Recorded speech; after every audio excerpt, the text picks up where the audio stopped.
আসসালামু আলাইকুম এভরিওয়ান। গত ক্লাসে আমরা এই নাটকটির যে ছকটি তোমরা স্ক্রিনে দেখতে পাচ্ছ সেটি পূরণ করেছিলাম। তোমরা যারা গত ক্লাসের ভিডিওটি দেখো না, ডেসক্রিপশন বক্সে লিঙ্ক দিয়ে দিলাম, দেখে নিতে পারো। আজকে আমরা বরাবরের মতো যে প্রশ্নগুলো রয়েছে সেগুলো সমাধান করব। দেখো এখানে প্রায় 1, 2, 4টি প্রশ্ন রয়েছে। এই 4টি প্রশ্নের সমাধান আমরা করব। যেহেতু ছকগুলো অনেক ছোট, তাই আমি চেষ্টা করব বই তোমাদের ছকগুলো পূরণ করে দেওয়ার জন্য। চলো আমরা বইয়ে চলে যাই। স্বাধীনতা সংগ্রামের নাটকটি কোন সময় এবং কোন প্রেক্ষাপটে রচিত?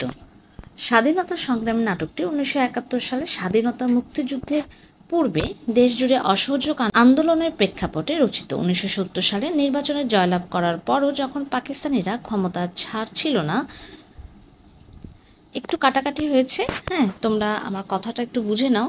পাকিস্তানিরা ক্ষমতা ছাড়তে চাচ্ছিল না, তখন 1971 সালে 7 মার্চ বঙ্গবন্ধু সারা দেশে অসহযোগ আন্দোলনে ডাক দেন। তারই পরিপ্রেক্ষিতে পাকিস্তানের শাসক গোষ্ঠী দমন ও পীড়নের পথ বেছে নেয়। সেই প্রেক্ষাপটে এই নাটকটি রচিত হয়েছে। 2 নাম্বার, এই নাটকটি বর্গিয়ালা চরিত্রটি তৎকালীন পাকিস্তানের কোন শ্রেণীর মানুষকে প্রতিনিধিত্ব করে এবং এই চরিত্র নাটকে কিভাবে চিত্রিত করেছেন? ওকে, আমরা যে বর্গিয়ালা চরিত্রটি পাই এটা আসলে কোন শ্রেণীর মানুষকে বর্ণনা করছে বা বোঝাচ্ছে সেটাই আমাদের কাছে জানতে চেয়েছে। নাটকে বর্গিয়ালা চরিত্রটি পাকিস্তানের শাসক গোষ্ঠীর প্রতিনিধিত্ব করে। নিজের স্বার্থ হাসিল করার জন্য সে সব ধরনের কাজ করতে পারে। পূর্ব পাকিস্তানের স্বাধীনতা সে কোনোভাবেই মেনে নিতে চায় না, তাই সে বুলেটের বিনিময়ে আন্দোলনরত মানুষের কণ্ঠ রোধ করে।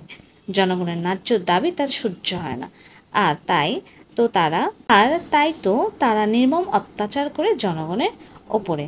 আচ্ছা, একটু লেখার মধ্যে ভুল হয়ে গেছে, তাই তো রা হয়ে গেছে। হ্যাঁ, তাই তো হবে, শুধু রাটা কেটে দিও। ওকে, এখানে কিন্তু রাটা হচ্ছে কেটে যাবে, এখানে রা হবে না, তাই তো।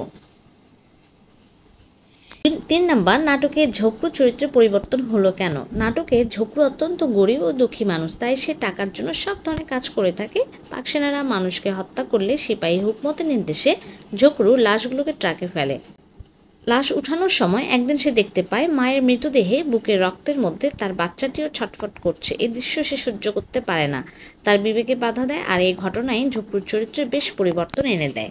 নাম্বার, আমাদের বয়োজ্যেষ্ঠের কাছ থেকে শোনা হানাদার বাহিনীর কর্তৃক মুক্তিযুদ্ধের সময়কার কোনো নির্যাতন বা ঘটনা লেখো। অর্থাৎ তুমি তোমার বয়োজ্যেষ্ঠের কাছ থেকে এমন কোনো ঘটনা শুনেছো, সেটা তোমাদেরকে লিখতে হবে। আচ্ছা, তো আমার দাদার মুখে শুনেছি মুক্তিযুদ্ধের সময় পাকিস্তানি হানাদার বাহিনী নিরীহ মানুষকে হত্যা করে, আমাদের গ্রামের বিভিন্ন বাড়ি ভাঙচুর করে, পুরুষদেরকে ধরে নিয়ে যায়। তিনি বলেছেন তারা এক এক দিন এক এক বাড়িতে আক্রমণ করে, আমাদের বাড়িতেও আক্রমণ করে, দাদা ও চাচাকে ধরে নিয়ে যায়, অনেক অত্যাচার করে, পরে তাদেরকে ছেড়ে দেয়। তো এই হলো আজকে আমাদের 4টি প্রশ্নের সমাধান। তো তোমরা যারা আমার চ্যানেলে নতুন, তার চ্যানেলটাকে সাবস্ক্রাইব করে দিও, যারা করেছো অসংখ্য ধন্যবাদ। আর যারা ভিডিওটি দেখছো প্লিজ লাইক শেয়ার করে দিও।